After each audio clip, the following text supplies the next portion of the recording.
Hello, everybody. It's Coach Steve with a 70.3 Venice race report. I am going to break this video into kind of two parts. One, I'm going to talk through my experience of doing the race in terms of what I've learned, in addition to the research and my preview video I did earlier. I'm also going to talk about how I got on, etc. And at the end, I'll talk about what's next for Coach Steve and my racing. But at the very least, you'll definitely get some good hints and tips from how to approach Venice 70.3. So in terms of getting here, it's quite easy. It's Venice 70.3 Juzlo.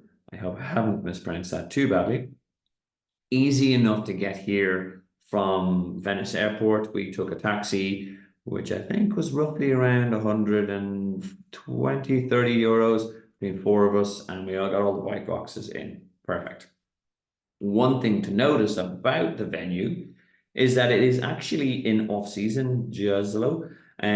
So that means a couple of things. It's pretty quiet at night, which is absolutely fine when you're the night before the race. After race, it's a bit dull. The other thing is, it means that there's easy enough access to hotels, which are really close to transition, really close to the swim start, etc. Personally, myself and the guys that I was traveling with, shout out to Simon, Patrick, and Mikey, we got an Airbnb, which was 3-4 minutes walk away from transition, which was great. So we had a nice peace and quiet, and we were close enough to restaurants, etc. So that's actually another option as well. So recommend that. The race itself was it's a good race. It does have some quirks which I would shout out if you're considering it, and I'll talk about them mainly on the bike course. The swim itself, we tested the water the night before. It was really nice temperature, clear. Nothing scary in there that you'd have to write home about. We didn't see any jellyfish, didn't see anything that would actually get in the way on your day. So that's always a bonus. On the day itself, age groupers went in around 7:30. The sun was up, so it was no need for torches, head torches in transition, etc. I'm gonna have a little bit of a gripe and a moan here because when we got in, I put myself in the 30 to 35-minute corral, and I was surprised about how long it took to get us into the water. And we were standing around in wetsuits for around 30 minutes, and it was just meant for a very uncomfortable, hot, sweaty start. And the announcer, Paul Kay, when we were not even at the start, says, okay, right, so there's only 400 people left to go on the water. So you're sort of wondering, does that mean 2,000 people have put themselves as sub 35-minute swimmers, which would be very unusual. So I think a lot of age groupers put themselves into the wrong pen. And that suspicion was confirmed when we got in the water and we were swimming through a lot of people who were just more kind of backpacker swimmers. There are people doing breaststroke, there are people doing backstroke, which just becomes a little bit messy when some of the stronger swimmers who have perceived themselves correctly come through. By the way, I'm not putting myself in that group, but I said I was able to navigate around people. But I know that some people afterwards talking to bars said, yeah, no, I was swimming line, I got a smack in the back of my head. It does come down to stronger swimmers will swim through you. So you're better off putting yourself in the right corral. If you think you're only going to swim between 35 minutes and 40 minutes, put yourself in that corral. It's an easier day for everyone, and no one wants to get into any contact in the water. We're all a bit nervous there. So just seed yourself correctly. Just my shout out to age groupers. The swim course itself, you have to come out. The water was pretty shallow, for like you had to run for, I'd say, around a minute or so before it was deep enough to dive in and get going. When you did, temperature's lovely, water clarity's nice. Out, take a left, straight line. Then you come around, you go past where the swim exit is, come around on yourself, a couple of turning buoys, and then towards the finish line. Sorry, the swim exit. Again, you have the issue where the water gets very shallow, so you can either dolphin dive or just swim until you're digging the sand, and then you can start getting up and use that time to take a wetsuit down around your waist. Run up the beach onto the first quirk, and they do love their bridges in Venice. I'll talk to you about this. You have to run on a bit of tarmac, And then up this bridge, which they built over the road and gets you into transition. It's not a steep bridge, but again, your legs are a bit jellyish from the swim, and then something you have to get used to. Then you come down the other side and you'll either go into left side or right side, depending on your race number, which, by the way, is allocated when you arrive, and they print off the race number. So it makes no odds. The transitions are neutralized and well laid out. Really spacious, actually, much more spacious than a Mallorca or an Italy, where the bikes seem to be really on top of one, or loads of room. That's a definite bonus. Then we are out onto the bike course. The mount line was actually quite narrow and unnecessarily so. So there's a little bit of chaos there. But again, feedback to the organisers: widen it to the road, give people much room. You're onto the road. Road surface in general is good, but there are parts which are crap. And on that, as I said, I think it's between 40 and 50k. There was a bit on the canal where it was just a little bit ropey, surface, little grass verges, etc. So that's a feature of the course. It does turn out every now and again. It's really nice, smooth road, and then it just goes a bit crappy. So it have to be switched on. In fairness to the organisers, and there's potholes, and the majority of the potholes are indicated by paint, but some weren't, and some people came a cropper on them. So just be very aware on this course. It is generally a fast bike course, and I'll talk a little bit about that in a second. But as I said, it does come with a little bit of quirks. One, the road surface can change dramatically quite quickly, and the other one is those potholes, and they have some very strange turns in it. So like you're coming over a bridge and you're coming down a descent, and then suddenly it's a 180-degree turn, which again, wits about you and you should be okay. The other element of this is there was a lot of drafting, which is unusual in a 90k loop course. If it's a looped course where you're doing it tends to bunch up more, but this seemed to come about because the roads were narrow. So there wasn't an awful lot of room for people to overtake. There was no hills on it, so you don't break up the packs, and people kind of bunched together. They kind of stuck together, like I said. And so there was a lot of drafting. It was hard to keep out of it. Most people did try, but you're just getting stuck behind a load of bikes on a canal lane, and you're just behind 4 or 5 bikes. So there were some packs that were definitely working together, which is it's disappointing to see. But also, a lot of time I could see some people were just stuck.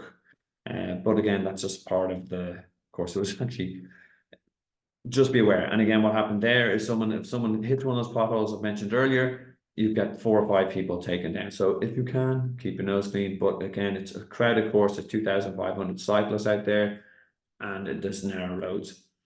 That said, as I said, it is a fast bike course. It's flat, no hills. Other quirk, back to Italians loving their bridges. At around, I think it was around the 10k mark, they built these bridges to go over a motorway and kind of keep the thing moving. So it's that literally scaffolding little bridge, short, sharp climb, Batman over. It's red carpet on it, so it's got good grip, but it's suddenly narrow. So you just have to be very, very careful on it. I did think that it was funny. It was a sign. No, don't be on the aero bars going up the little bridge. And I thought, okay, but it's just something quirky. You go over 2 of them on the way out, and then 2 of them on the way back. So, but it's just something to be ready. It's the only climbing in the actual course, so just be ready for it. And as I said, 90k loop. You come back into transition from the other side. There's a fair amount of roundabouts at that point. So just again, just take your time, make sure you know where you're going. The marshals are there. Just listen to them when they're telling you to slow down. It's for a reason. Into transition, rack the bike, get your runners on, and then another excuse for another bridge. So let's go over that bridge again, and brings you out of transition, the one that you went over for the swim exit. And it brings you down onto the main street where you turn left and you're onto the shaded part of the run, where it's roughly around 3k that way, 3k that way. So it's a 3 by 7k loop course. 3k of it's in the shade, 3K of it and is in the bit more exposed, and you can feel the heat there. You obviously the other kind of 500 meters are the turnarounding points. The aid stations are around every 3K, which is a great, well stocked with all the good stuff. And on the course, it's actually very well supported. Like, and when you pass the sunny side, you're running past all the hotels and the little cafes and that. So it's a bit of crack because you've got people standing there cheering you with their beers and their swimming trunks and their bikinis, which is also good for us. And they're seeing us in our triathlon and our tri-suits, and it's good for them. But everyone gets into it. Good course in that regard. Everyone's having a bit of fun, and because you don't see anyone on the bike course, because you're brought out to literally the back and beyond. So it's good for your spectators or people who are watching. That's when they're going to catch you. And as I said, if they can want to see a couple of times a run, they can just cross the street and they can see you both times. Third lap, you take a left turn into where the expo is, and you see this kind of artificial arch where you go, yay, it's just there. I said, no, that's kind of a little bit of a false dawn. You have to run around another kind of 300, 400 feet before you get to the red carpet, and then that, and get all the you are an Ironman, and it's good. As I said, it's the typical Ironman show. They put it on. It's a good event, although event you need to, as I said, be very prepared for. Good amount of open water swimming in the sea. So a lot of time in your TT bars. On the day, you need to be spatially aware and situationally aware of what's going on around you, because a lot of people did come a cropper, and I hope everyone's all recovered well. The run, I said, is uneventful, but it's nice. There's no hills on it, and it's alright. You can get into a nice rhythm, and just make sure you keep hydrated, especially if it's got as hot as it did for us on the run. It's a good course. I will come back. It's a PB course if you come prepared, for sure on it. As I said, maybe not next year, but the year after. But I enjoyed it. For me personally, I had a decent race. Picked up one of these bad boys. I like that. This is the little that's the lighthouse, which you'll see when you enter the swim on the right. Had an okay swim, as I got stuck behind a lot of people, had to go around. I kind of lost focus a little, came out in 36 minutes. Transitions were for me were dreadful. I literally was half asleep. I took 6 minutes in T1. I had 4 minutes in T2. I needed a little toilet break. And then my bike was good, but I was very cautious, as in it was 241. Definitely could have gone faster, but I was more concerned. I did see people spilling, and I was nervous about some of the cyclists around me. We're seeing some really weird stuff. People just slamming on the brakes for no reason, pulling in places without giving any communication. Again, just a bit of advice for any troops. If you're doing something, if you're pulling in, if you have to stop, talk, to tell people around you. Don't just assume that we know what you're doing. So I didn't kill myself on the bike, but had a 241. No, nothing wrong with that. The run itself got very hot, but I just enjoyed it.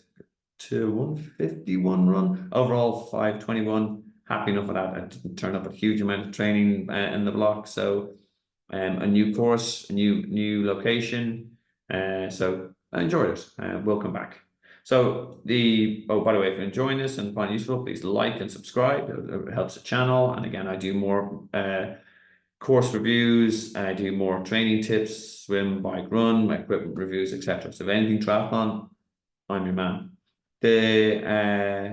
What's next for me? I am registered for Ironman Hamburg. I'm not ready for it. As I said, I haven't got enough. I just about scraped through a half. I'm not going to be ready for a full. I'm just going to probably focus on some sort of local distance races, and then be all guns blazing for 2025, which I have a big plan, and I'm going to reveal, and I'm going to take you guys on that journey if you are anyway interested. Hope so. I'm a very interesting bloke, and I'm happy to share my experiences, my learnings, etc. And hopefully it will help you become a better triathlete. Guys, thanks for listening. If you raced Venice, hope you had a great race. And we will see you back at this course again soon. Arrivederci.